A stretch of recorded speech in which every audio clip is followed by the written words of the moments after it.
क्या है?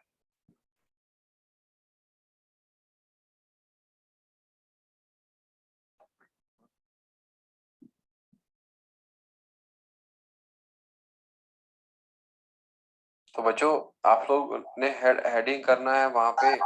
अब सबसे पहला वाला जो आरएनए था और वो था rRNA,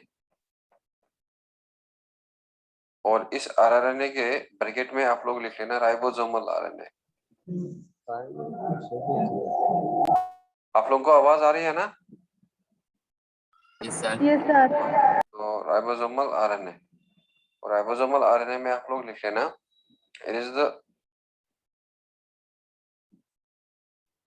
it is the most abundant RNA.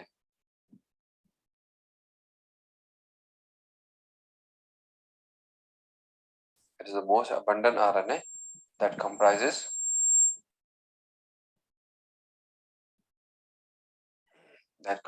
75 to 80% of total RNA. तो जितना भी RNA होगा उसका 75 to 80% जो है वो RNA ही होता है। तो अब इसका RNA इसलिए नाम पड़ा क्योंकि ये प्रेजेंट होता है राइबोसोम में।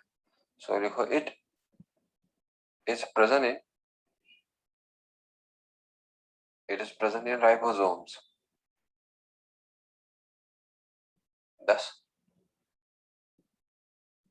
Thus helps in translation. Thus helps in protein synthesis या thus helps in translation. बच्चों ट्रांसलेशन का मतलब होता है प्रोटीन सिंथेसिस। जरा राइबोसोम को हम लोग क्या कहते हैं? राइबोसोम को क्या कहते हैं हम लोग? प्रोटीन फैक्ट्रीज है ना। तो अब ये राइबोसोम को अगर हम प्रोटीन फैक्ट्रीज कहेंगे तो इसका मतलब जो है ये किसका बना होता है? आरआरएनए का। तो आरआरएनए का बना है तो मतलब किसमें हेल्प करेगा? प्रोटीन सिंथेसिस में हेल्प करेगा। सो अब नेक्स्ट पॉइंट जो याद रख लेना, अगर आप लोगों को मैंने आप लोगों को बताया था कि difference between RNA and DNA, और वहां आप लोगों को लिखाया था मैंने कि DNA is mainly present in nucleus and RNA is mainly present in cytoplasm. अब देख लो आप, ये rRNA 75 to 80% of total RNA है, और ये कहाँ किस में होता है? राइबोसोम। राइबोसोम कहाँ में होता है? साइटोप्लाज्म में। तो इसलिए सबसे अबंडेंट जो है और प्लस आरएनए होता है ज्यादातर साइटोप्लाज्म में। अब आप लोग नेक्स्ट वाला लिख लेना, it is most stable RNA. देखो न्यूक्लियस से अनस्टेबिलिटी वेरिएशन आता है साइटोप्लाज्म में, तो लेकिन ये आरएनए उधर है, तो इसीलिए इसका मतलब क्या है कि ये सबसे स्टेबल होगा, बिकॉज जो न्यूक्लियस है वो स्टेबल होता है देन द साइटोप्लाज्म। और साइटोप्लाज्म में काफी सारा चीज होता है, एंजाइम्स होता है, कभी पीएच चेंज होता है, कभी पीएच इंक्रीज होता है, तो लेकिन इसकी स्टेबिलिटी सब आरएनए में सबसे अच्छी है। सो नेक्स्ट पॉइंट लिख लेना, प्रोकैरियोटिक राइबोसोम्स। कोई बच्चा बताएगा मुझे कौन से राइबोसोम प्रोकैरियोटिक राइबोसोम्स होते हैं? 70S। Very good. 70S prokaryotic ribosome, that is 70S ribosomes, have three types of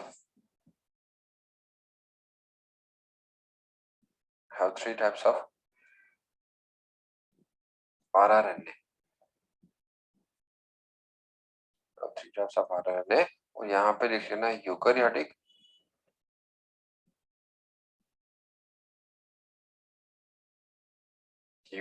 ribosomes, और that is ATS ribosomes.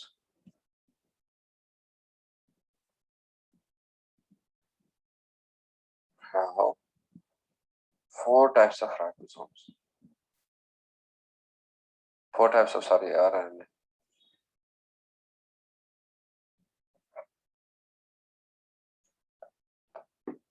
तो बच्चों जो ये S होगा इधर, और S का मतलब होता है सेडिमेंटेशन कोफिशिएंट।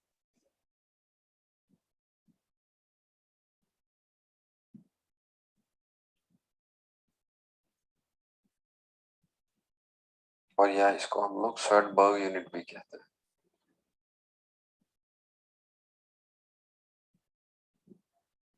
और ये बराबर होता है लगभग 10⁻⁻³ सेकेंड।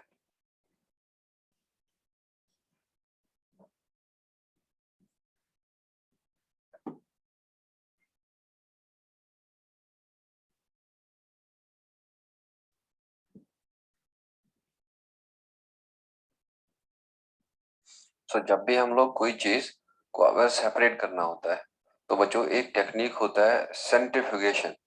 और वो सेंट्रीफ्यूगेशन टेक्निक से कोई भी चीज हम लोग घुमाते हैं टेस्ट ट्यूब में और वहां से चीजें सेटल डाउन होती है, सेडिमेंट होती है। तो इसीलिए इस सेंट्रीफ्यूगेशन को हम यूज करते हैं फॉर द सेपरेशन। कोई चाहे आरएनए हो, डीएनए हो, प्रोटीन हो, सेल ऑर्गेनल्स हो, ब्लड सेल्स हो, तो हम लोग सेपरेट कर सकते हैं इससे। और इस सेंट्रीफ्यूगेशन का जो प्रिंसिपल है वो है सेडिमेंटेशन। मतलब इसमें चीजें सेटल डाउन होती हैं on the basis of their size, on the basis of their जो शेप वगैरह होगा वो सब डिपेंड करेगा। जैसे मैं अगर सपोज मेरे पास ये बोतल है और इस बोतल में पानी है, तो इसमें मैंने एप्पल के टुकड़े लाए और एप्पल का एक टुकड़ा बड़ा बनाया, फिर उससे छोटा, फिर उससे छोटा। तो अब मैंने इस पानी में डाला और मैं इस बोतल का मैं घुमाया बड़ा फास्ट और रिवॉल्व किया, इसका रोटेशन करवा दिया। और जब रोटेशन करवाते जाएंगे ना तो पार्टिकल सेटल डाउन होंगे on the basis of their size. सबसे जो बड़ा साइज होगा और वो नीचे आएगा, और जिसका मास ज्यादा होगा, और उसके बाद देन थोड़ा सा लाइटर का, और फिर सबसे लाइट वाला ऊपर आएगा। तो इस प्रोसेस को कहते हैं हम लोग सेंट्रीफ्यूगेशन। और इस सेंट्रीफ्यूगेशन का जो प्रिंसिपल है वो सेडिमेंटेशन है। तो जब भी हम लोग सेडिमेंटेशन देखते हैं तो हम लोग यहाँ में यूनिट यूज करते हैं, वो एस है। तो इसीलिए 70S एंड 80S राइबोसोम्स। तो अब आप लोगों को मैं यहाँ पे थोड़ा सा राइबोसोम का, मुझे पढ़ाना तो नहीं है, बट मैं आप लोगों को ये चीजें बता दूंगा कि राइबोसोम में 2 सब यूनिट होता है, और क्यों मैंने आपको बताया कि प्रोकैरियोटिक राइबोसोम है 3 टाइप्स ऑफ आरएनए और यूकैरियोटिक राइबोसोम है 4 टाइप। मैं आपको बस वो चीजें समझा देता हूँ। बाकी मुझे राइबोसोम नहीं पढ़ाना है, वो आपको बॉटनी टीचर पढ़ा देंगे जब सेल बायोलॉजी पढ़ाए। तो बच्चों ये आप लोगों को पता है कि ये वाला सब यूनिट जो है इसको हम लोग स्मॉलर सब यूनिट कहते हैं राइबोसोम का, और ये वाला भी स्मॉलर सब यूनिट है राइबोसोम का। और जो ये वाला है ये लार्जर सब यूनिट है। तो अब ये स्मॉलर सब यूनिट, इस अगर मैं ये 70S राइबोसोम बना लूं, और बच्चों ये वाला जो है ये कौन सा राइबोसोम है, 80S राइबोसोम। तो ये स्मॉलर सब यूनिट 30S होता है, और बच्चों ये स्मॉलर सब यूनिट 40S होता है। और ये लार्जर सब यूनिट जो है ये कितना एस होता है, 50S। और ये वाला 60S होता है। तो अब आप लोगों को मैंने कहा कि जो ये स्मॉलर ये 70S राइबोसोम है, इसमें 3 तरह का आरएनए होता है, और वो 3 तरह का आरएनए इस स्मॉलर में होता है S16S आरआरएनए। और बच्चों इसमें होता है 5S आरआरएनए।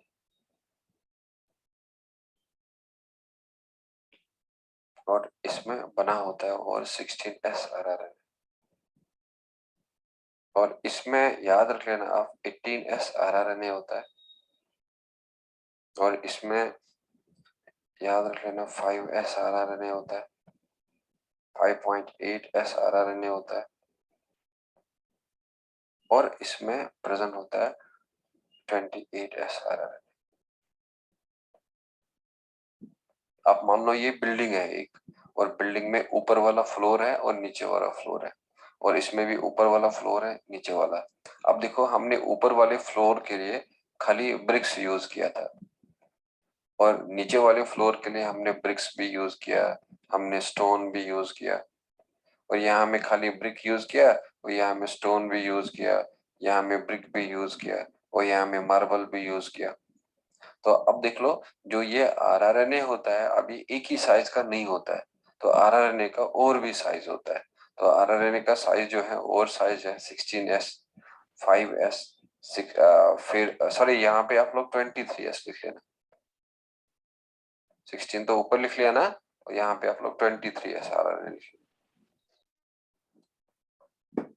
और यही अलग अलग तरह का RNA आता है और बनाता है 70S राइबोसोम को, और ये अलग अलग तरह का RNA आएगा बनाएगा। लेकिन जब हम इस राइबोसोम को तोड़ेंगे तो हमें इस तरह का RNA मिलेगा, कोई 16S, कोई 5S, कोई 23S, कोई 18S। तो इसीलिए हम लोग कहते हैं कि प्रोकैरियोटिक राइबोसोम में कितना टाइप ऑफ RNA बताया था? 3। तो 1 2 3। और यूकेरियोटिक राइबोसोम में कितना बताया था? 4। 1 2 3 4। Is this clear? Yes sir. हाँ, तो अब आप लोग नेक्स्ट, जो राइबोसोम जो है ना, ये हेल्प करता है प्रोटीन सिंथेसिस में, और इसी में आरएनए प्रेजेंट होता है। तो अब हमें देखना है कि जो राइबोसोम जो है ये कहाँ में सिंथेसाइज होता है, तो वो उससे आप लोगों को क्वेश्चन आ जाता है। तो देखो, RNA is synthesize, RNA is synthesize in nucleolus. और ये पॉइंट को इंपॉर्टेंट कर देना।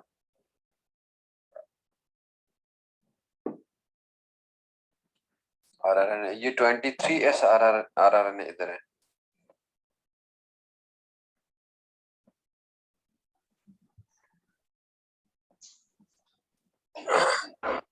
Are you done with this?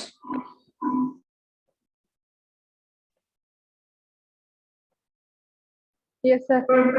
हाँ, सो ये था रिगार्डिंग आरआरएनए के बारे में। तो बच्चों, अब सेकेंड टाइप ऑफ जो आरएनए है वो आप लोग लिख लेना टीआरएनए। और टीआरएनए को हम लोग ऑल्सो कहते हैं ट्रांसफर आरएनए।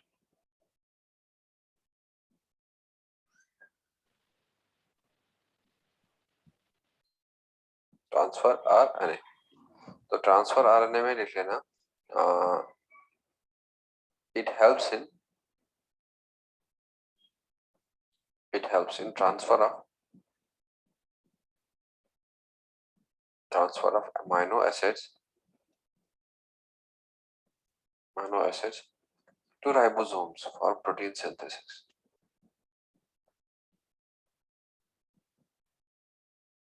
तो अब राइबोसोम तो प्रोटीन बनाता है, तो राइबोसोम प्रोटीन तो अमाइनो एसिड से ही बनाएगा, because amino acid are monomers of protein. तो जब अमाइनो एसिड आएगा तभी प्रोटीन बन पाएगा, और वो अमाइनो एसिड जो ट्रांसफर करता है, और वो ये टीआरएनए ही है, और जो अमाइनो एसिड देता रहेगा और प्रोटीन बनाते जाएगा। तो इसीलिए इसका नाम जो है वो पड़ा फिर ट्रांसफर आरएनए, मतलब टीआरएनए।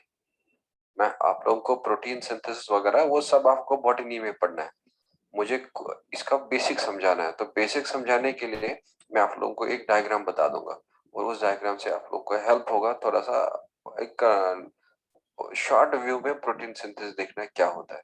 तो देखो बच्चों, मैं यहाँ पे एक सेल बना लूंगा सपोज, और ये सेल में अब मैं इधर में न्यूक्लियस बनाऊंगा। और बच्चों, इसी सेल में यहाँ में अब मैं राइबोसोम बनाऊंगा। अब आप लोग को पता है कि जो हम लोगों का न्यूक्लियस है और वहां पे प्रेजेंट होता है डीएनए, और ये मानेंगे हम ये क्रोमोसोम्स है। तो अब ये वाला तो सेल हो गया। तो बच्चों, अगर ये सेल है तो ये तो साइटोप्लाज्म हो जाएगा, और अगर ये साइटोप्लाज्म है तो ये न्यूक्लियस होगा। तो अब ये डीएनए जो है अब क्या करेगा, ये बना देगा यहाँ में एमआरएनए। तो मान लेंगे ये एमआरएनए, और ये एमआरएनए बनने का तरीका जो है, इस प्रोसेस को हम लोग कहते हैं ट्रांसक्रिप्शन। तो मैं यहाँ पे लिख सकता हूँ, now tell me what this process is here. Transcription. तो अब ये एमआरएनए जब भी न्यूक्लियस के अंदर बनता है, तो बच्चों न्यूक्लियस से ये बाहर आता है साइटोप्लाज्म की तरफ, और जब ये साइटोप्लाज्म की तरफ आएगा और ये बाइंड होता है विद द स्मॉलर सब यूनिट ऑफ राइबोसोम।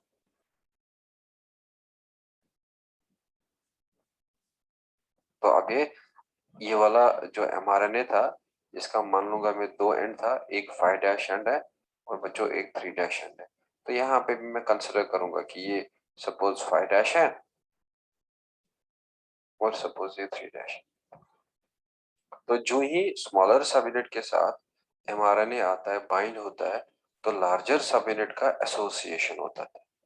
तो अब यहाँ पे लार्जर सब यूनिट आएगा और वो लार्जर सब यूनिट जो है पूरा असेंबल होगा और असेंबल होके पूरा राइबोसोम बनाएगा।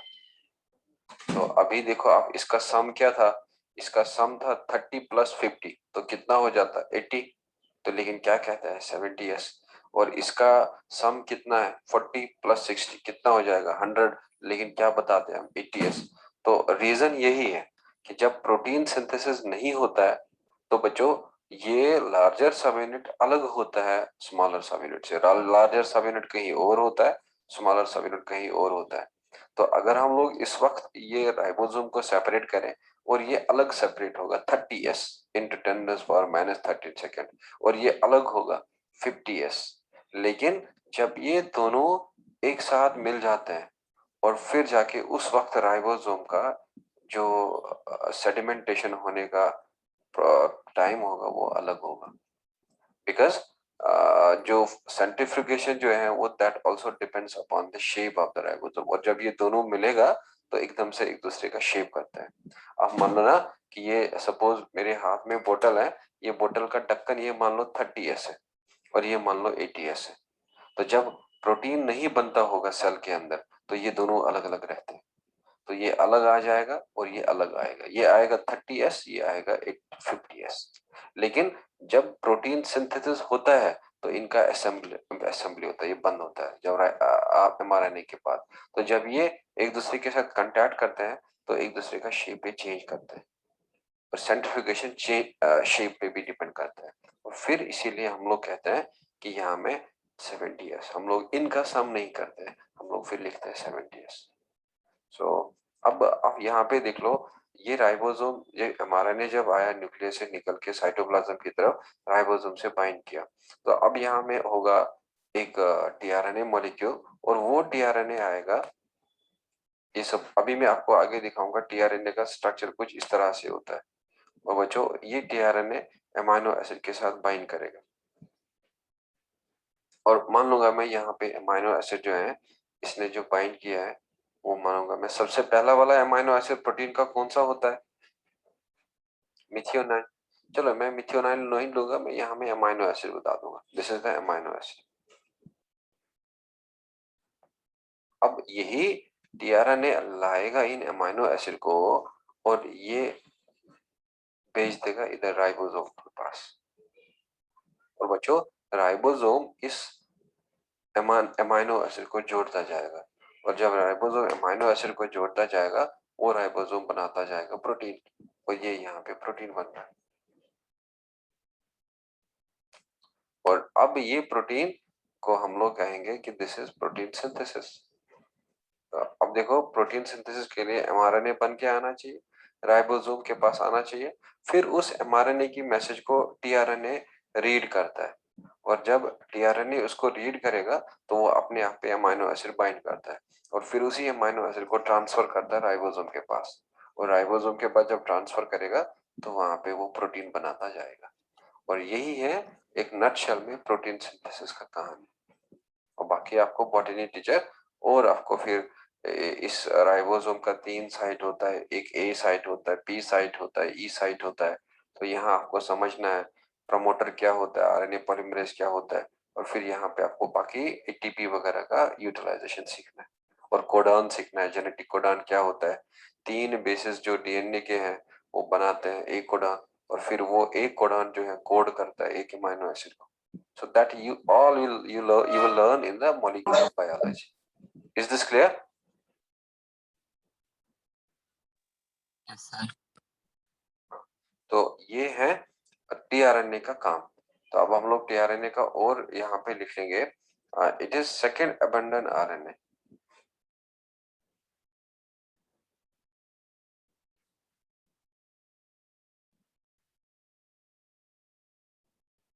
it is second abundant RNA or second abundant RNA and composes 10 to 15% of total RNA.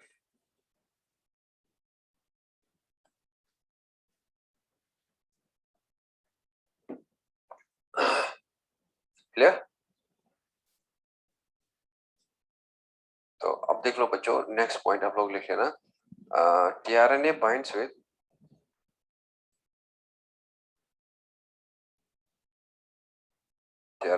with larger subunit of ribosome.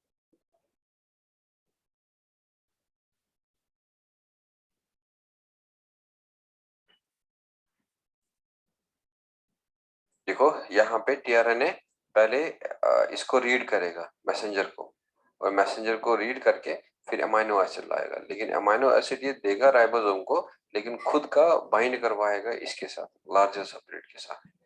तो मतलब लार्जर सबयूनिट के साथ खुद बाइंड होगा और फिर राइबोसोम को अमाइनो एसिड देगा ताकि वो प्रोटीन बनाते जाए। Done?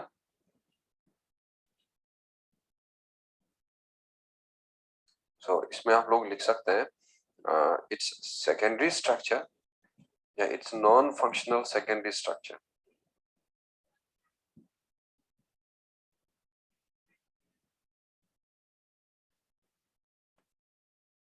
Its non-functional secondary structure is known as clover leaf model.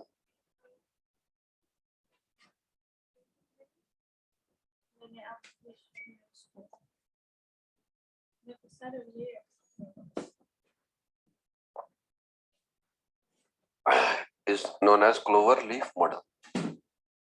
और बच्चों इसका फंक्शनल स्ट्रक्चर जो होता है, it's functional tertiary structure. Its functional tertiary structure is L shape. तो अब याद रख लेना, अमाइनो एसिड जो है, टीआरएनए जब अमाइनो एसिड को आगे बढ़ाएगा तो बच्चों वो आगे बढ़ाता है एल के शेप में, और लेकिन इस टीआरएनए का सेकेंडरी स्ट्रक्चर भी होता है और वो secondary structure clover leaf model होता है। और लेकिन जब भी अमाइनो एसिड को आगे बढ़ाएगा अपना कन्फर्मेशन चेंज करेगा और चेंज करके वो एल शेप बनेगा। तो तभी मैंने यहाँ पे लिखा फंक्शनल और यहाँ पे लिखा नॉन फंक्शनल। अगर आपसे कभी भी पूछा जाए tRNA transfers amino acid in the dash structure secondary या टर्शियरी, देन आपको याद रखना टर्शियरी, या in the clover leaf shape या इन द एल शेप, तो आप लोगों को याद रखना है एल शेप वो अमाइनो एसिड को ट्रांसफर करता है। Is this clear?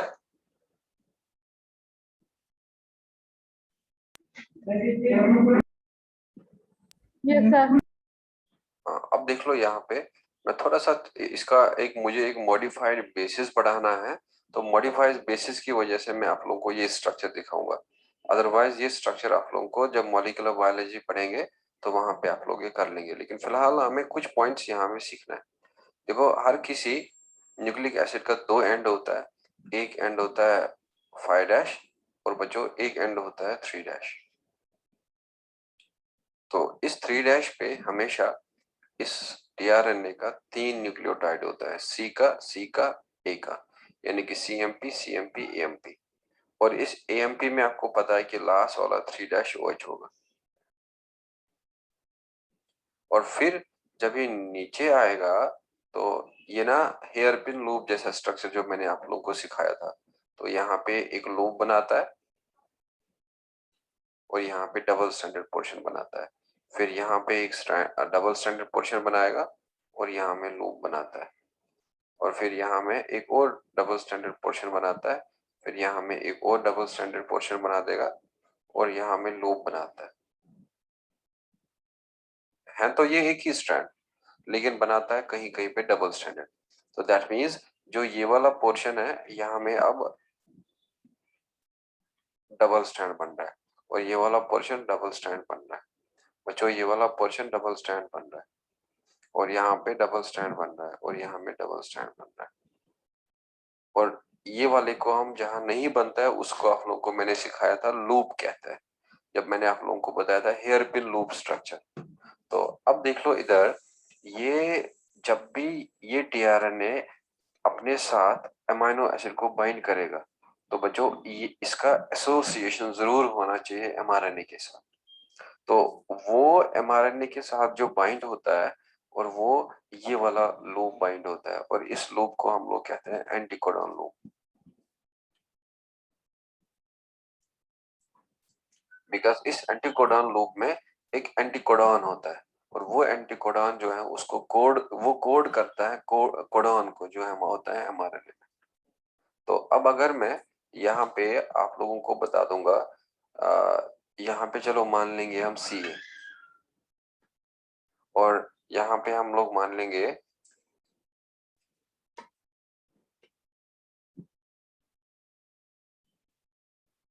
चलो यहाँ पे मैं यू मान लूंगा,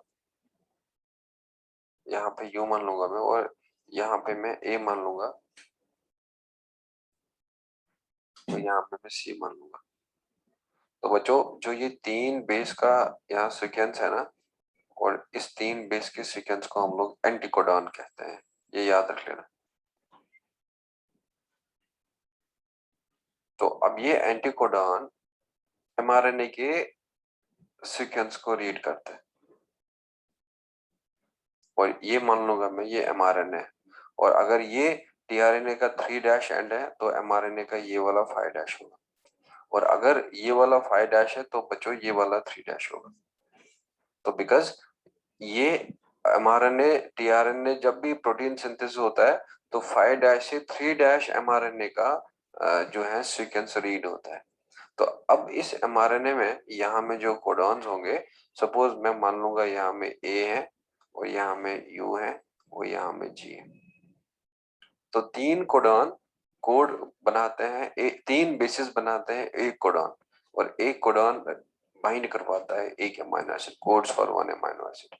तो अब इन दोनों के बीच में यहाँ में बेस पेयरिंग होगा, ये इसके साथ बेस पेयरिंग करेगा, ये इसके साथ बेस पेयरिंग करेगा, ये इसके साथ बेस पेयरिंग करेगा। तो अब जो ये वाला पार्ट है इधर, और बच्चों ये है इधर कोडॉन,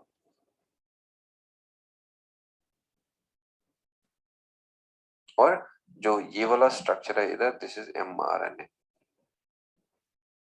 अब देखो जो ही ये एंटीकोडॉन ने इस कोडॉन के साथ इंटरेक्ट किया तो बच्चों यहाँ पे अमीनो एसिड बाइंड होगा।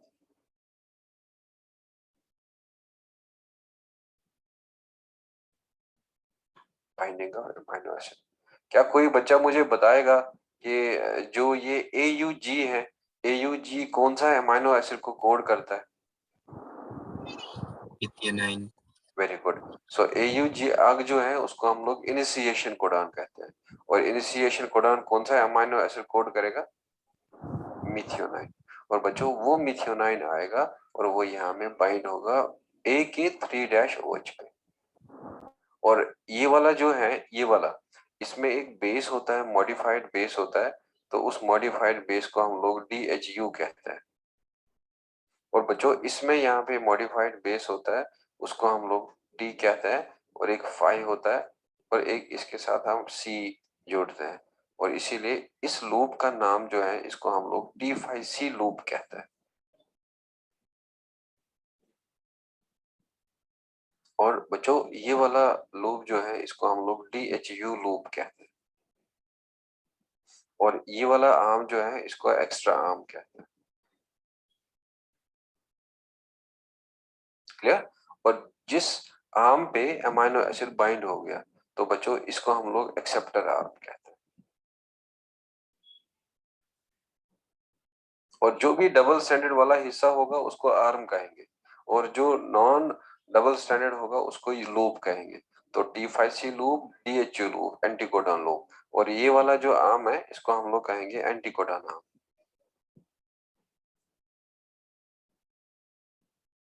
और यही फिगर जो है this is clover leaf model of tRNA. यहाँ में भी डबल स्टैंडर्ड है, ये DHU आर्म है, ये T5C आर्म है, एक्स्ट्रा आर्म है, एंटीकोडॉन आर्म है, एक्सेप्टर आर्म है। तो अब बेसिकली ये एक ही स्ट्रैंड था, तो लेकिन इसी एक स्ट्रैंड ने यहाँ पे जो आपको हेयर पिन लूप बताया था डबल स्टैंडर्ड पोर्शन, तो कहीं में नहीं हुआ है कॉम्प्लीमेंट्री बेस पेयरिंग, यहाँ में हुआ है। तो दैट मीन्स अगर यहाँ ए होगा यहाँ यू होगा, और अगर यहाँ सी होगा यहाँ जी होगा। और अब ये डिसाइड करेगा और कोडॉन डिसाइड करेगा एमआरएनए का कि कौन सा अमाइनो एसिड इधर बाइंड होगा।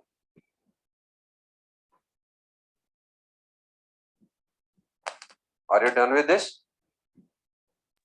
Yes sir. हाँ, अब देख लो बच्चों, ये वाला जो टीआरएनए मैंने इधर बनाया ना, ये खाली बाइंड कर सकता है मिथियोनाइन के साथ, और ये कोई दूसरा अमाइनो एसिड कैरी नहीं कर सकता है। तो इसीलिए हम लोग लिख सकते हैं कि जो भी कोई टीआरएनए है, सो वो एक स्पेसिफिक होता है। तो लिखो each tRNA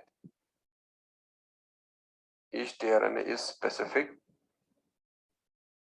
for a specific amino acid.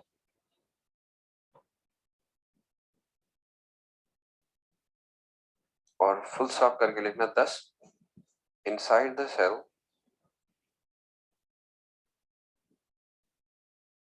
inside the cell there should be at least, जरा कितना अमाइनो एसिड हमारे बॉडी में होता है?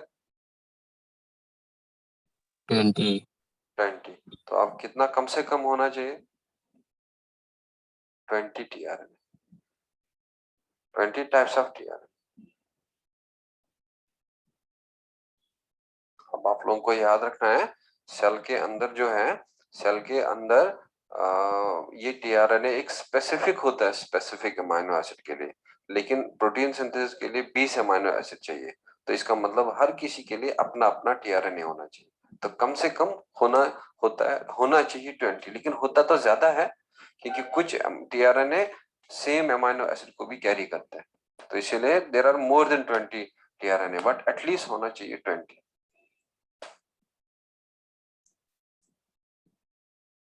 Are you done with this?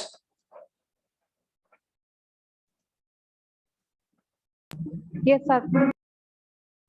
So this was regarding the structure of tRNA. अब हमें last वाला जो देखना है, तीसरा वाला, और वो है mRNA।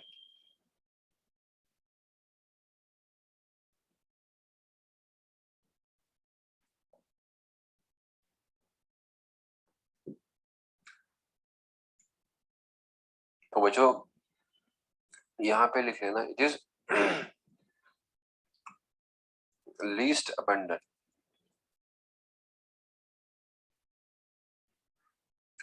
abundant RNA that comprises 1 to 5%.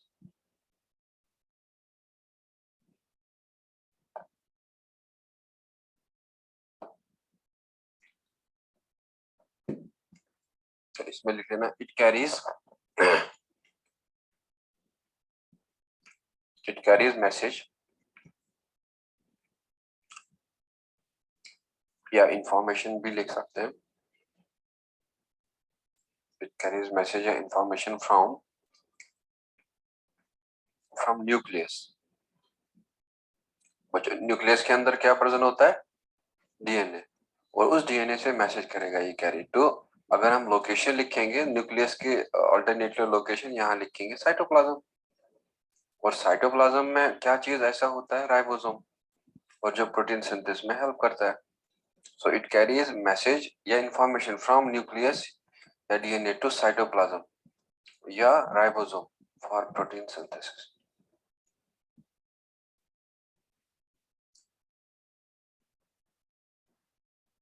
तो इसीलिए इसका नाम है यहाँ पे मैसेंजर आरएनए। तो अगर आपको ऊपर पे जगह होगा तो लिख लेना मैसेंजर आरएनए, और अगर ऊपर जगह नहीं है तो यहाँ पे लिख लेना mRNA is also called as messenger RNA. तो बच्चों यहाँ पे देखो, अब ये बना था न्यूक्लियस के अंदर और फिर डीएनए से मैसेज लाया और वही मैसेज पहुंचा दिया राइबोसोम तक, और फिर टीआरएनए उस मैसेज को रीड कर रहा है और अमाइनो एसिड लाते जा रहा है, और उन अमाइनो एसिड से प्रोटीन बनता जा रहा है। तो next point you can write there, जो mRNA है, चाहे mRNA हो चाहे tRNA हो, ये न्यूक्लियस के अंदर ही बनता है। सो लिखो both mRNA and tRNA are synthesized in nucleus by the process of transcription.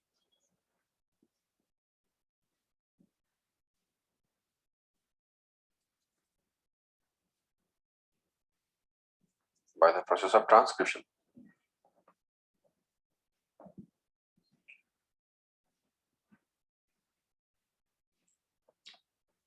Done? RNA कहाँ बना था? जो RNA कहाँ बना था? राइबोसोम में। न्यूक्लियोलस के अंदर। कहाँ में? अरे राइबोसोम प्रोटीन बनाता है, राइबोसोम बना होता है आरआरएनए का, लेकिन वो जो आरआरएनए है वो सिंथेसाइज होता है न्यूक्लियोलस में, और लेकिन जो ये एमआरएनए और टीआरएनए है ये सिंथेसाइज होता है न्यूक्लियस में। और अब आप लोग मॉलिक्यूलर बायोलॉजी में देखेंगे कौन कौन सा आरएनए पॉलीमरेज चाहिए एमआरएनए के लिए, आरआरएनए के लिए, टीआरएनए के लिए। तो फिलहाल आप लोगों को यहाँ पे इतना याद रखना था। चलो अब आप लोग एक क्वेश्चन लिख लो।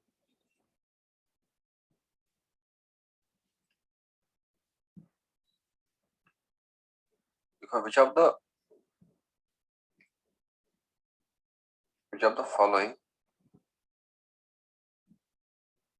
following type of RNA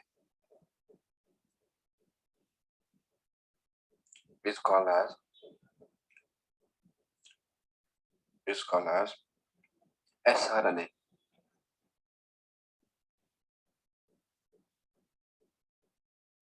तो ये ऑप्शन में लिख लेना tRNA, जो बी ऑप्शन में लिख लेना mRNA, और सी ऑप्शन में लिख लेना rRNA, और डी ऑप्शन में लिख लेना siRNA।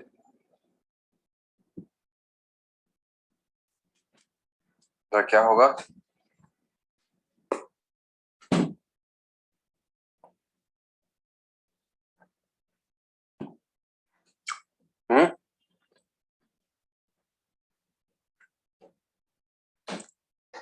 अब याद रख लेना इसका आंसर जो है वो tRNA। So tRNA will be the answer of this question. अब आप कहेंगे सर क्यों इसको siRNA कहता है, तो वो मैं आपको लिखाऊंगा नेक्स्ट। तो लिखो उधर tRNA is also called as, या is soluble in water, is soluble in water due to its small size। और बच्चों इसका साइज जो है वो 4s ही होता है। तो अगर सबसे छोटा आरआरएनए 5s था तो ये 4s ही होता है, और इसीलिए ये सॉल्युबल होता है साइटोप्लाज्म में भी या चाहे वाटर लिख लो। tRNA soluble in water due to its small size, thus it is also called as soluble RNA, और या हम लोग इसको siRNA कहते हैं।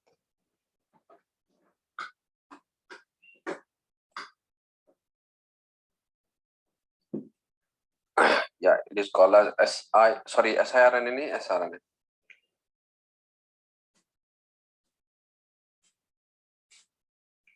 तो tRNA का ही दूसरा नाम sRNA है, और sRNA का मतलब है soluble RNA।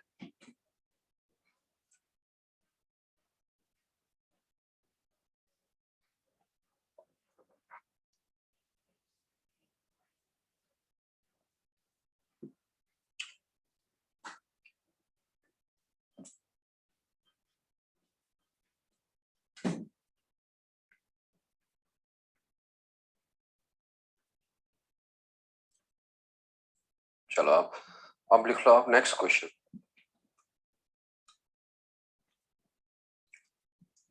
Which of the following So the following type of RNA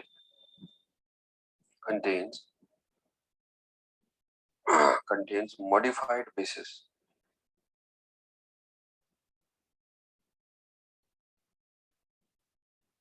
और इसमें लिख लेना आप यहाँ में mRNA, जो दूसरा लिख लेना tRNA, दूसरा लिख लेना rRNA। चलो एक लिख लेना ऐसा है। अब बताओ क्या होगा इसका? इसका आंसर तो दे सकते हैं आप लोग। tRNA। Very good, tRNA।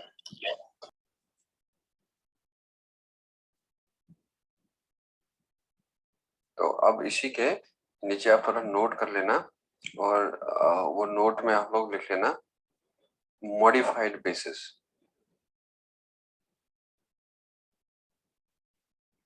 Modified basis इन tRNA, या कॉम्प्लेक्स बेसिस भी लिख सकते हैं आप इन tRNA।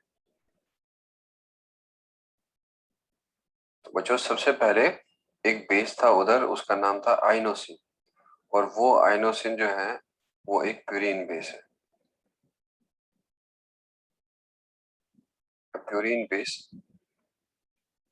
In anticodon of tRNA।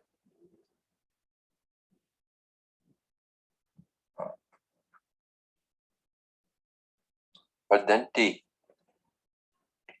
और बच्चों T राइबोथाइमिडाइन। जरा थाइमीन डीएनए में होता है या थाइमीन आरएनए में होता है? थाइमीन डीएनए में होता है। अगर आपको कभी भी पूछा जाए which type of RNA contains thymine, तो बच्चों याद रख लेना टीआरएनए। और ये थाइमीन होता है टीआरएनए में, लेकिन उसके साथ राइबो शुगर होता है, तो कहते हैं राइबोथाइमिडाइन।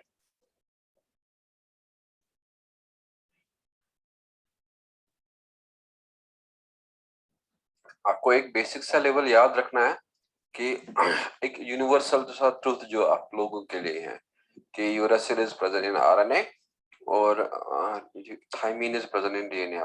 अगर आपसे पूछा जाए which type of RNA contains thymine, तो उसका आंसर है टीआरएनए। और देन आप लोग लिख सकते हैं डीएचयू, इसे हम डाइहाइड्रोयूरिडाइन कहते हैं।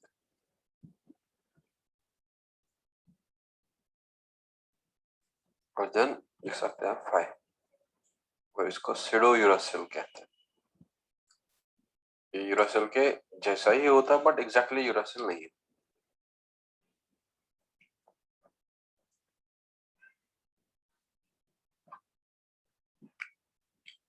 Is this clear?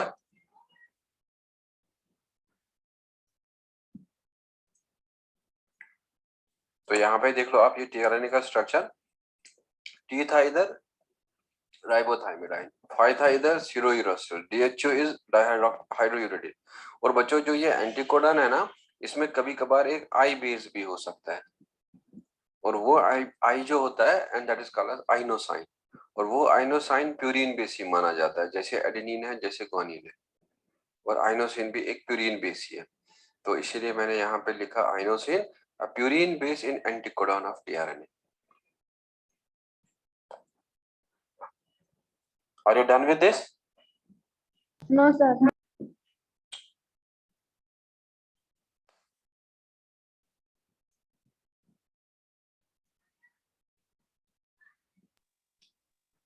siRNA क्या है? चलो, siRNA is small interfering RNA। ठीक है, आप लोग इधर तो नहीं लिख लेना, क्योंकि वो फिर हो जाएगा मॉडिफाइड बेसिस में ही। तो siRNA में वैसे तो अब आपको ऑफलाइन टीचर आएगा तो वो बायोटेक्नोलॉजी में आपको बता देगा कि ये स्मॉल इंटरफेयरिंग RNA है।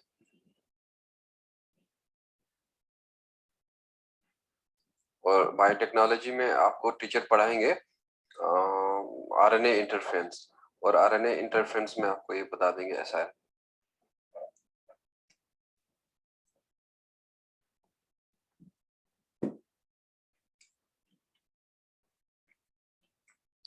Are you done with this?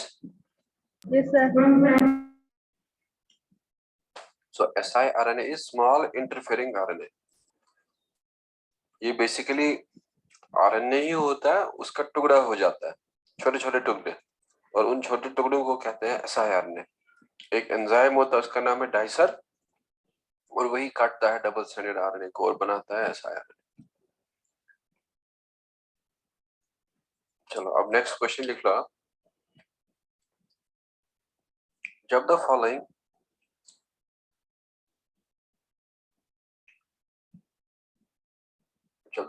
statement is correct,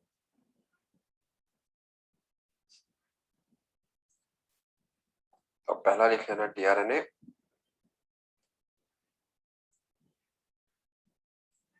binds with smaller subunit of ribosome।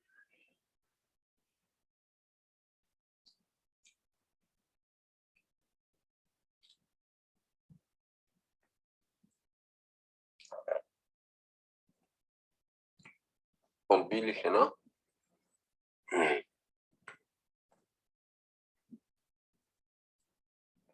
the secondary structure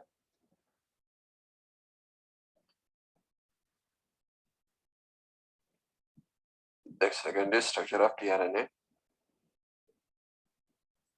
transfers amino acids।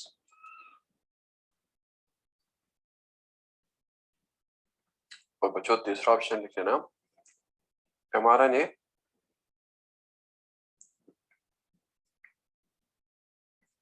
binds with a smaller subunit of ribosomes।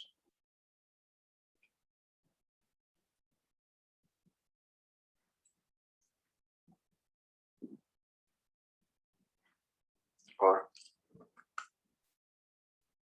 D लिख सकते हैं आप यहाँ में RNA is most unstable type of RNA। अब बताओ कौन सा वाला इसमें सही होगा।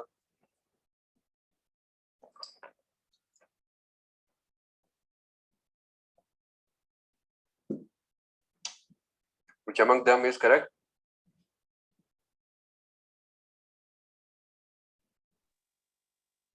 C। Very good, huh? C is correct। बच्चों tRNA कहा था मैंने आपको लार्जर सबयूनिट के साथ बाइंड होता है या स्मॉलर सबयूनिट के साथ? लार्जर सबयूनिट के साथ। क्या मैंने आपको कहा था L shape transfer is functional, या मैंने आपको कहा था clover leaf model is functional?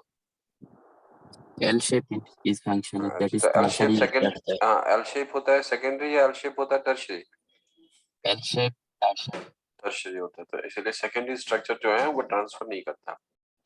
और जो ये एमआरएनए यहीं पे बताया था कि एमआरएनए पहले आता है और बाइंड करता है स्मॉलर सबयूनिट के साथ, और फिर उसके बाद लार्जर सबयूनिट आता है और उस लार्जर सबयूनिट के साथ बाइंड करता है टीआरएनए।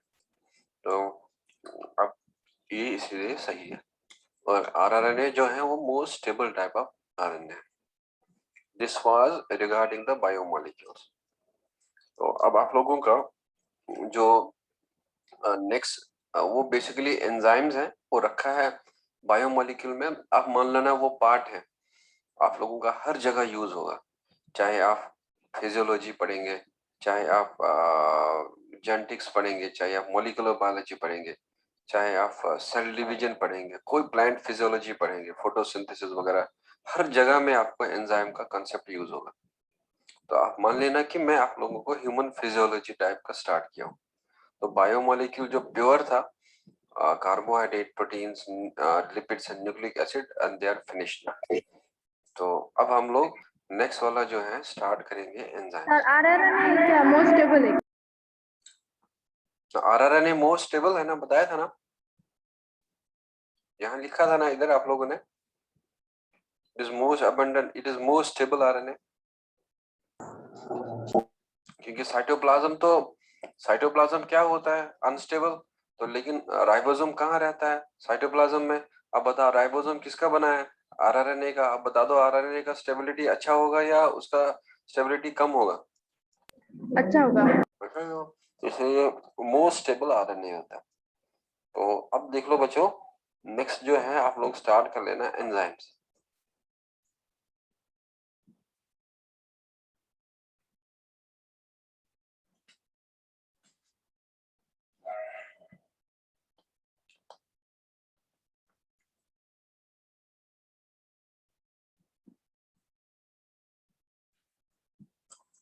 और एंजाइम्स में लिख लेना, they are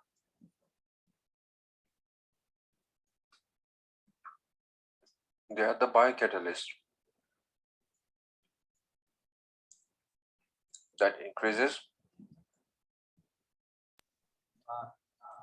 that increases rate of reaction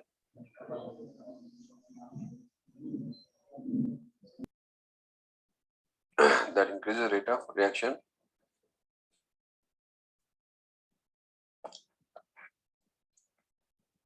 sir हाँ जी,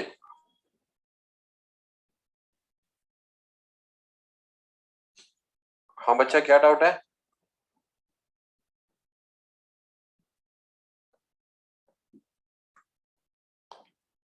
So they are the biocatalyst that increases rate of reaction inside the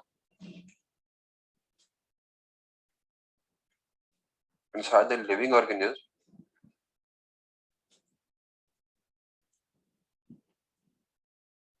by decreasing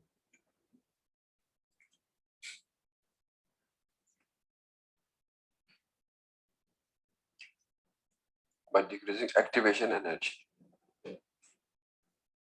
तो बच्चों एक्टिवेशन एनर्जी को हम लोग शॉर्टली EA से रिप्रेजेंट करते हैं।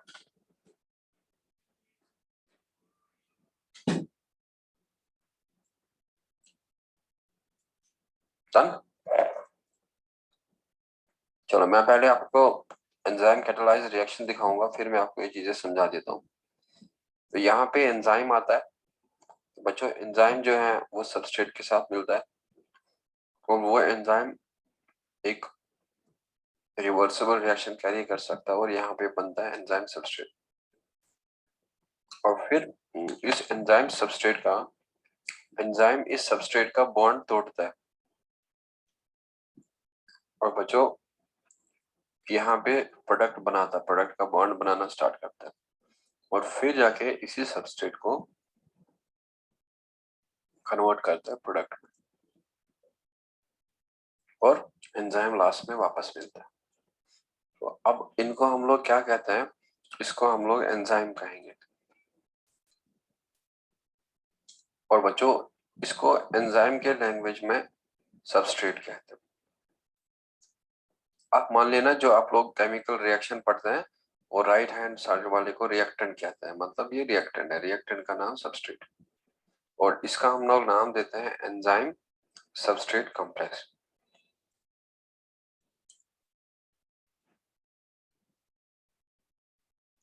और ये हम लोग मानेंगे इंटरमीडिएट स्टेट है।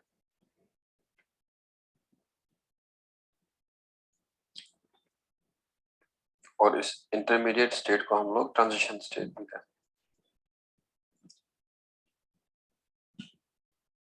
और ये वापस एंजाइम मिला और बच्चों ये यहाँ में सबस्ट्रेट जो है वो कन्वर्ट हो गया प्रोडक्ट में।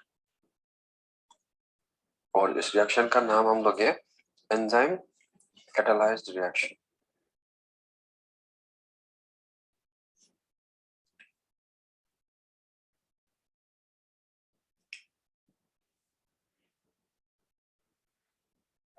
और ये एंजाइम कैटालाइज्ड रिएक्शन में ये वाला इक्विलिब्रियम कांस्टेंट K1 देंगे हम।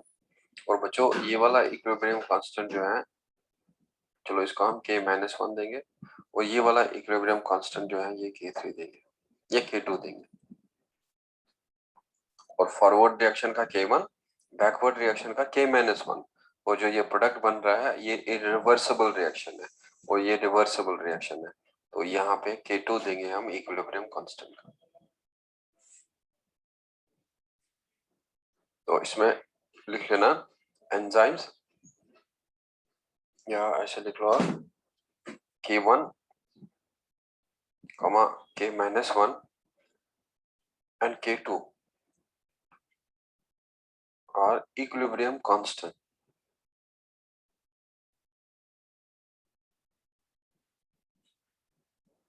are equilibrium constants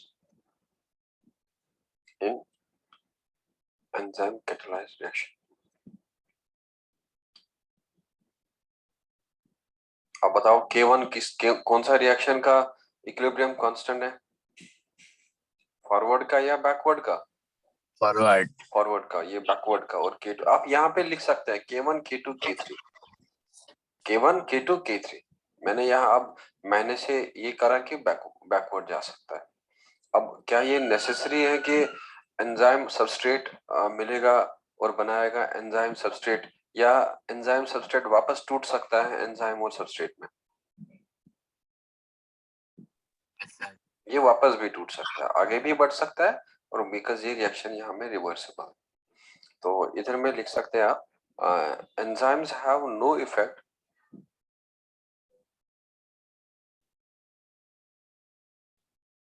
enzymes have no effect on chemical equilibrium.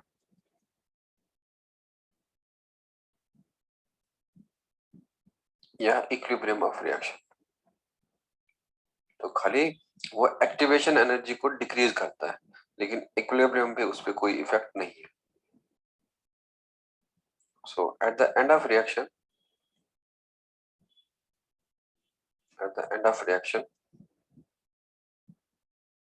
enzymes are recovered.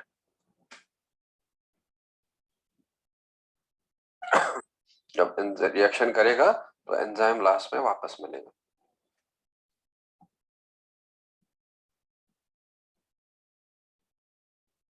Is this clear?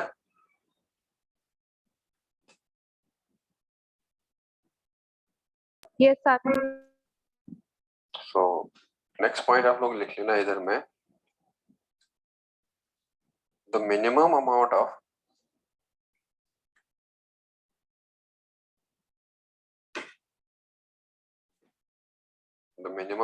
energy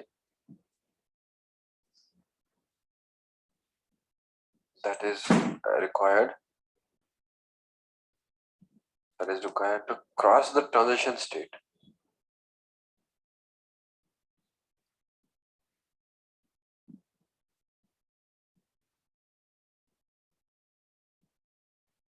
और बच्चों ये ट्रांजिशन स्टेट मान लो आप एक बैरियर है,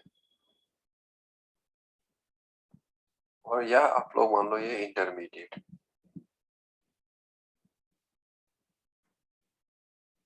The minimum amount of energy that is required to cross the transition state is called as activation energy.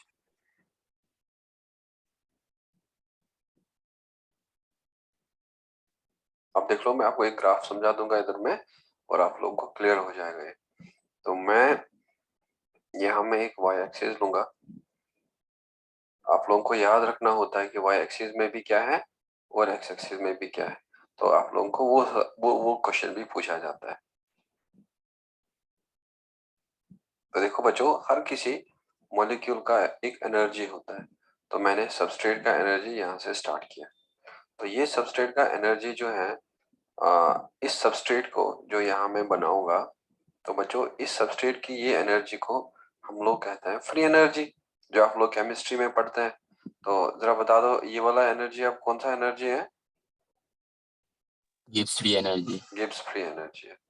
तो अब जो ये एनर्जी है इस सबस्ट्रेट के पास, ये इसको हेल्प नहीं कर सकता कि ये ट्रांजिशन स्टेट को क्रॉस करे, क्योंकि ट्रांजिशन स्टेट का जो एनर्जी है वो इस फ्री एनर्जी से ज्यादा है। अब देख लो, ये फ्री एनर्जी है सबस्ट्रेट के पास, लेकिन ट्रांजिशन स्टेट का एनर्जी इतना है।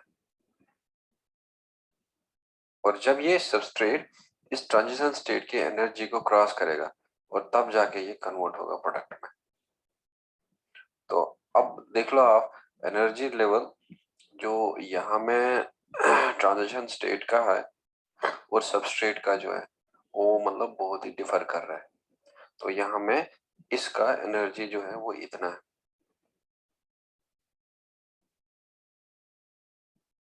और सबस्ट्रेट से वो बहुत ज्यादा है। तो अब इस सबस्ट्रेट को एनर्जी चाहिए और तब जाके ये प्रोडक्ट में कन्वर्ट होगा, या कोई इसको ये एनर्जी का लेवल डिक्रीज करके देना चाहिए। तो ये वाला स्टेट जो है I will consider this as a transition state. और बच्चों जो भी हमारे बॉडी में एनर्जी स्टोर होता है, और हमारे बॉडी में जो एनर्जी स्टोर होता है and that is stored in the form of potential energy, और यही पोटेंशियल एनर्जी फिर कन्वर्ट हो जाएगा जो एनर्जी चाहिए हमें। जैसे अगर हम भागेंगे तो ये पोटेंशियल एनर्जी कन्वर्ट होगा काइनेटिक एनर्जी में। सो इसीलिए हम लोग वाई एक्सिस में पोटेंशियल एनर्जी लेंगे, और ये एक्स एक्सिस में हम लोग लेंगे प्रोग्रेस ऑफ रिएक्शन।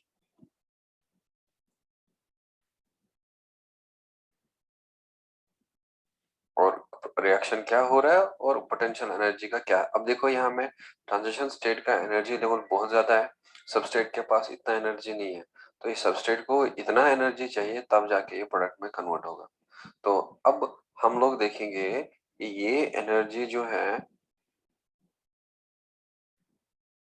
अब कौन डिक्रीज करेगा। तो फिलहाल इस एनर्जी का वैल्यू जो है इधर में, और ये हम नाम देंगे इसका activation energy, the minimum amount of energy needed. तो बच्चों इस minimum amount of energy needed को हम लोग कहेंगे एक्टिवेशन एनर्जी। तो लेकिन इतना एक्टिवेशन एनर्जी सेल के अंदर कोई भी मॉलिक्यूल नहीं दे सकता है जितना मैंने अभी दिखाया। तो ना एटीपी दे सकता है, ना एनएडीपीएच दे सकता है, ना फॉस्फोग्लाइसेट दे सकता है, ना फॉस्फोइनोल पाइरुवेट दे सकता है, कोई भी ऐसा नहीं है। तो इसका मतलब ये सबस्ट्रेट सदियों उधर ही बढ़ेगा, हजारों साल उधर ही रहेगा और प्रोडक्ट में कन्वर्ट ही नहीं होगा। और या में मीन्स मिलियंस ऑफ सालों में हो सकता है एक सबस्ट्रेट कन्वर्ट हो जाए प्रोडक्ट में, मतलब बहुत ही स्लो होगा। तो अब क्या होगा, यहाँ में एंजाइम आएगा और वो एंजाइम इस एक्टिवेशन एनर्जी के वैल्यू को डिक्रीज करेगा, और वो डिक्रीज करके कहेगा इस सबस्ट्रेट को चलो तुम प्रोडक्ट में कन्वर्ट हो जाओ। तो बच्चों अब जो यहाँ में एनर्जी का वैल्यू है इधर, और ये वाला वैल्यू जो है हम लोग अब इसको कहेंगे कि this is the activation energy, और इस एक्टिवेशन एनर्जी का नाम देंगे हम ई ए डैश। अब बता दो ई ए ज्यादा है या ई ए डैश ज्यादा है। ये ज्यादा है। ए ज्यादा है। अब देख लो ये ई ए अब कम हो गया ई ए डैश में। अब बता दो इस एक्टिवेशन एनर्जी को किसने डिक्रीज किया, एंजाइम ने। एंजाइम में। They are the biocatalyst that increases the rate of reaction inside the living organism by decreasing activation energy। तो जब ये ई ए डैश का रिक्वायरमेंट था, एक सबस्ट्रेट कन्वर्ट हो रहा था प्रोडक्ट में मिलियंस ऑफ ईयर्स में, तो मतलब रेट बहुत ही स्लो था। लेकिन जो ही एंजाइम आया तो उसने एक्टिवेशन एनर्जी के वैल्यू को डिक्रीज किया, और एकदम से यहाँ में एक सेकेंड में मिलियन सबस्ट्रेट कन्वर्ट हो रहा है मिलियन प्रोडक्ट में। अब रेट ऑफ रिएक्शन इंक्रीज हो गया।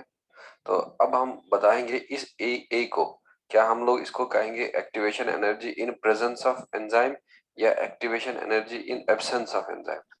Absence of enzyme. Very good, in absence of enzyme. और जो ये वाला है इसको हम लोग कहेंगे एक्टिवेशन एनर्जी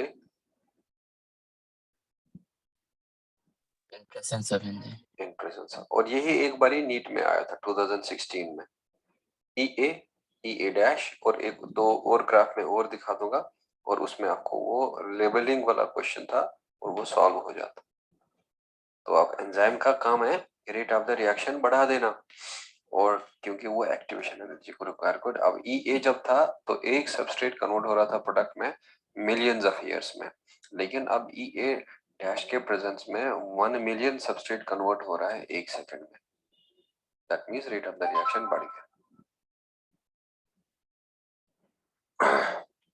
डन।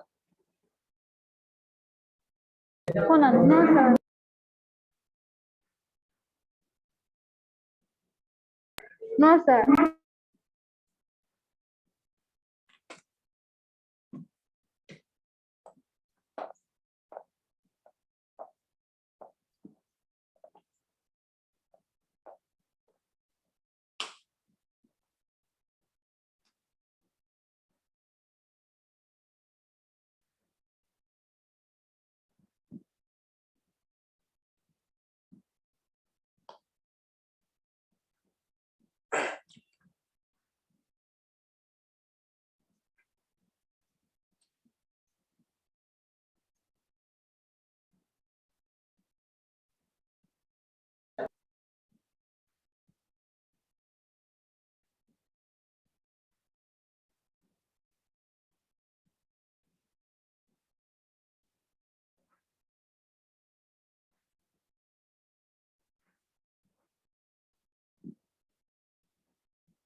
हो गया?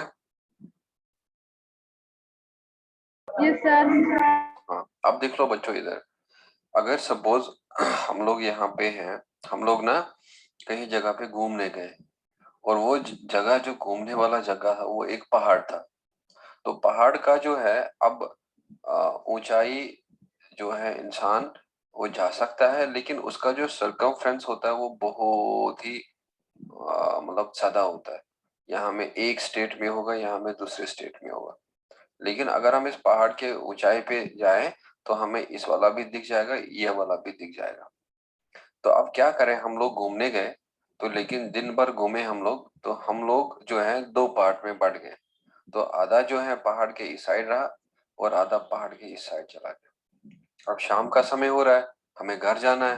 तो हम लोग ये कह रहे हैं अरे वो लोग कहाँ गए, वो ये कह रहे हैं ये लोग कहाँ गए। अब ये इधर आ रहा है, वो मिल ही नहीं रहा, वो उधर जा रहे हैं, मिल ही नहीं रहा। तो अब इन्होंने कहा कि हम लोग पहाड़ पे चढ़ेंगे और पहाड़ पे चढ़ के हम लोग देख सकते हैं कि क्या उधर वो मिलेंगे कहीं पे। और ये लोग भी कह रहे हैं हम पहाड़ पे जाएंगे ऊपर टॉप पे, तो यहाँ पे देखेंगे क्या दिखेंगे वो कहीं पे। लेकिन यहाँ में पूरा दिन भर थका हुआ है, तो कुछ किसी में हिम्मत ही नहीं है कि वो पहाड़ की ऊंचाई पे चढ़ जाए और वहां देखे। तो इनके पास थोड़ा सा बचा है खाना भी, ग्लूकोज बचा है, बिस्किट बचा है, जूस बचा है, वो पी के भी हिम्मत ही नहीं है कि वो ऊपर जा सकता है। अब ये भी बड़ा दुखी हो गया, ये पार्टी भी बड़ा दुखी हो गया। तो लेकिन ऊपर वाला देख रहा था। ऊपर वाले ने कहा कि यार चलो इनको अब मिलाना जरूरी है, लेट हो गया। तो ऊपर वाले ने क्या करा, यहाँ में ये पहाड़ का ऊंचाई ही हटा दिया, आधा आधा पहाड़ ही हटा दिया। तो अब देखो पहाड़ का ऊंचाई जो है अब कम हुआ। पहले बहुत ज्यादा था, तो जब बहुत ज्यादा था किसी में हिम्मत ही नहीं था क्रॉस करने का, लेकिन ऊपर वाले ने कहा चलो मैं पहाड़ को अब आधा ही कर देता हूँ। अब ये लोग आए और कहा कि नहीं अब तो हम यहाँ चढ़ सकते हैं, तो ये लोग भी कह रहे हैं अब तो हम यहाँ जा सकते हैं। तो अब जो ये ऊपर वाला है सेल के अंदर वो एंजाइम है, और वो एंजाइम इस पहाड़ को कम करता है और पहाड़ को इस ऊंचाई से लेके यहाँ तक ले आता है। और फिर सबस्ट्रेट के पास उतना एनर्जी मिलता है कि वो इस पहाड़ को क्रॉस करे और प्रोडक्ट में कन्वर्ट हो जाए। सो वो इसीलिए एंजाइम ही एक्टिवेशन एनर्जी को डिक्रीज करता है और फिर जाके वो क्रॉस करता है उस ट्रांजिशन स्टेट को, बैरियर को, और कन्वर्ट होता है प्रोडक्ट में। एंड अब देखो ये नीट का एक क्वेश्चन था, उस नीट का क्वेश्चन का ये एक पार्ट है। अब देख लो दूसरा पार्ट क्या था उधर। दूसरा पार्ट जो है वहां दो ग्राफ बनाए थे।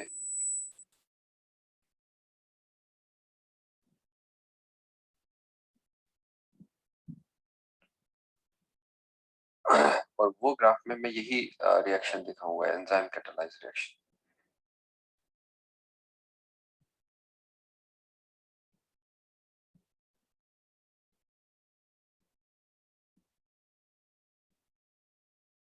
और बच्चों ये यहाँ में सबस्ट्रेट था और ये कन्वर्ट होगा प्रोडक्ट में, और ये सबस्ट्रेट था और ये कन्वर्ट होगा प्रोडक्ट।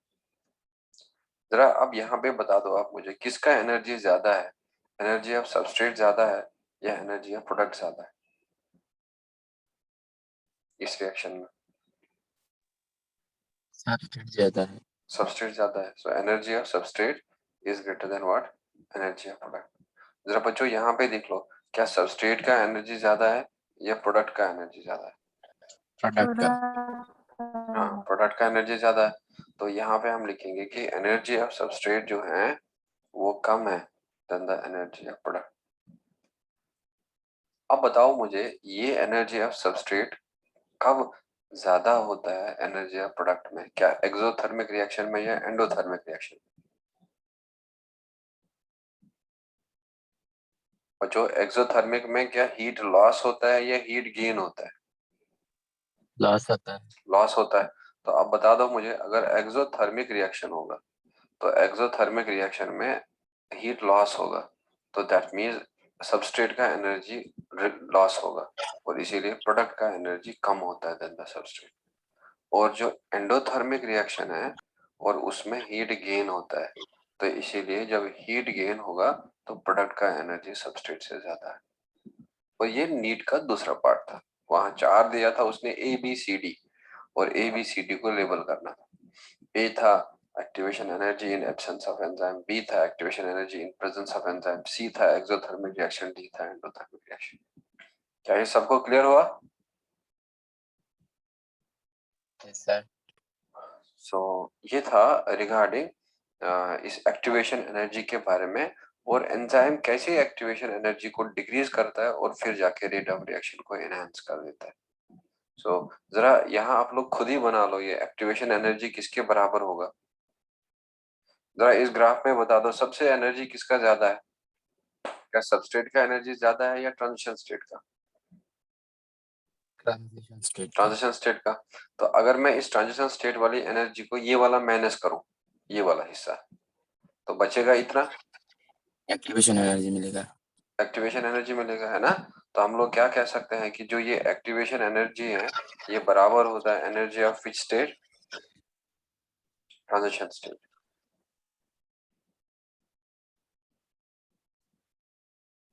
और माइनस कर सकते हैं energy of substrate.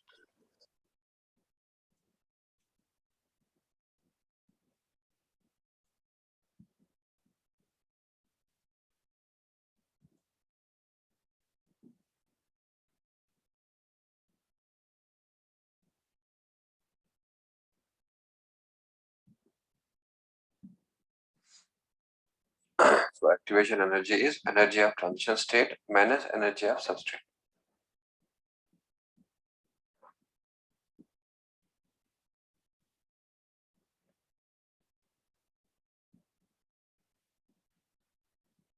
That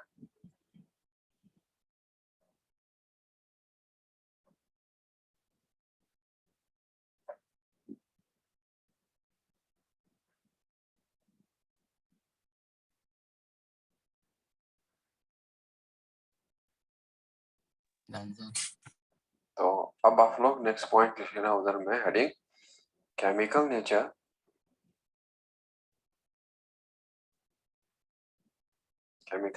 and properties of enzymes.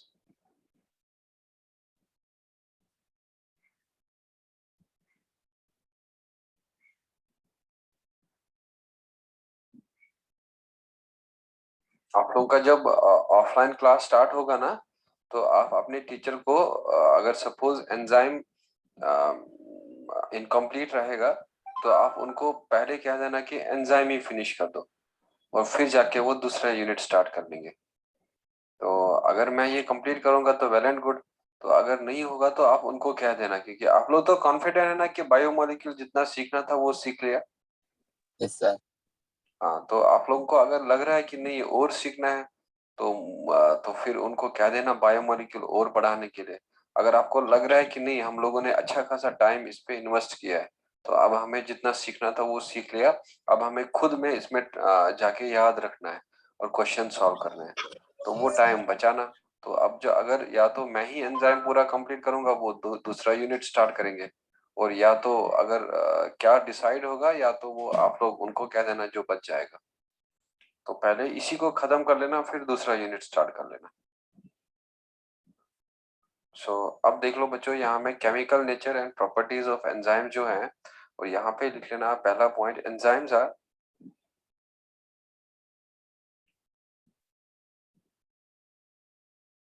या अगर आप लोग का ऑफलाइन क्लास का लोड ज्यादा रहेगा तो फिर बीच में मैं एक एक्स्ट्रा क्लास लूंगा आप लोगों के लिए स्पेशली, और इस एंजाइम को निपटा देता हूँ, और फिर आप लोग वो दूसरा यूनिट स्टार्ट करेंगे।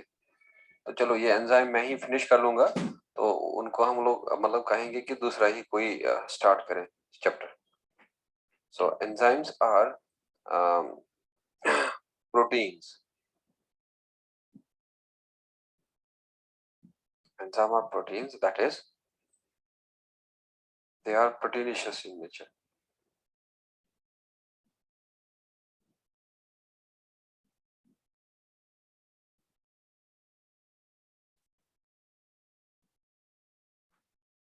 Enzymes are proteins, that is they are proteinaceous in nature. तो बच्चों लेकिन एक एंजाइम है जिसका नाम है राइबोजाइम, और वो बना होता है आरएनए का। सो इसमें लिख लेना ribozyme,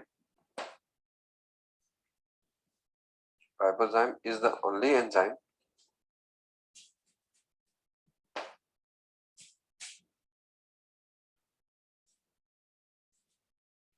Ribosome is the only enzyme that is made up of RNA.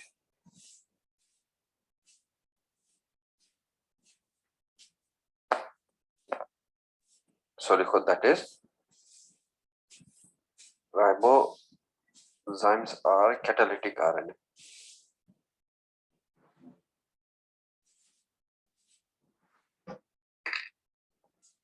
Ribosome is the only enzyme that is made up of RNA. So that is ribozymes are catalytic RNA. अब क्या enzyme ज्यादातर protein का बना होता है या RNA का बना होता है? प्रोटीन का। प्रोटीन का बना होता है। और बच्चों लेकिन एक एंजाइम है जिसका नाम राइबोजाइम है, वो आरएनए का बना होता है। सो इसमें लिखे ना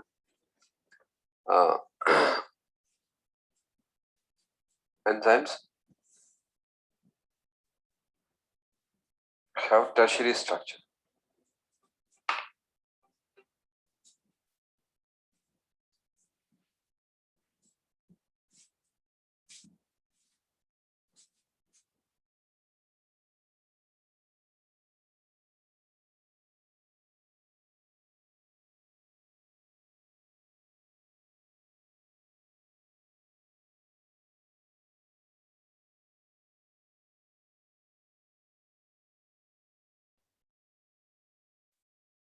Tertiary structure, but few enzymes like isoenzymes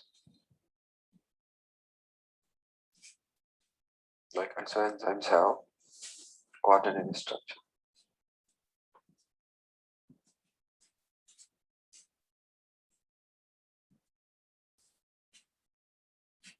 Enzymes have tertiary structure, but few enzymes like isoenzymes have quaternary structure.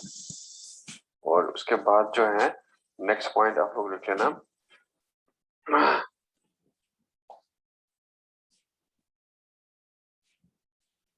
enzymes are colloidal in nature. Enzymes are colloidal in nature, comma global in shape.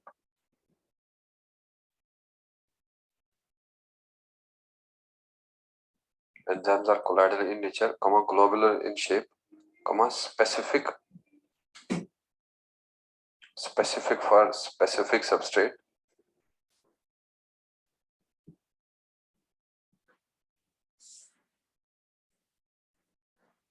Enzymes are colloidal in nature, comma globular in shape, comma specific and what? Specific for specific substrate. तो that means enzyme जब भी पानी वगैरह के साथ मिलेगा तो वो कोलाइड बनाएगा उधर। और प्लस मैंने आपको प्रोटीन का दो तरह का शेप बताया था, एक शेप बताया था फाइब्रस और एक बताया था स्फेरिकल। तो स्फेरिकल वालों को ग्लोबुलर कहते हैं। और प्लस कोई भी एंजाइम हो वो अपने सबस्ट्रेट के साथ रिएक्ट करेगा, दूसरे के साथ नहीं रिएक्ट करेगा। अगर पेप्सिन है प्रोटीन के साथ, अगर एमाइलेस है कार्बोहाइड्रेट के साथ, अगर लाइपेस है लिपिड्स के साथ, अगर न्यूक्लियस है न्यूक्लिक एसिड के साथ। तो न्यूक्लियस कभी भी प्रोटीन के साथ रिएक्ट नहीं करेगा। तो हर कोई एंजाइम स्पेसिफिक फॉर होता है specific substrate. Is this clear बच्चों? ये क्लियर हुआ? Yes sir. चलो अगर किसी का डाउट है वो पूछ ले, तो अदरवाइज मैं मीटिंग को अब एंड कर देता हूँ।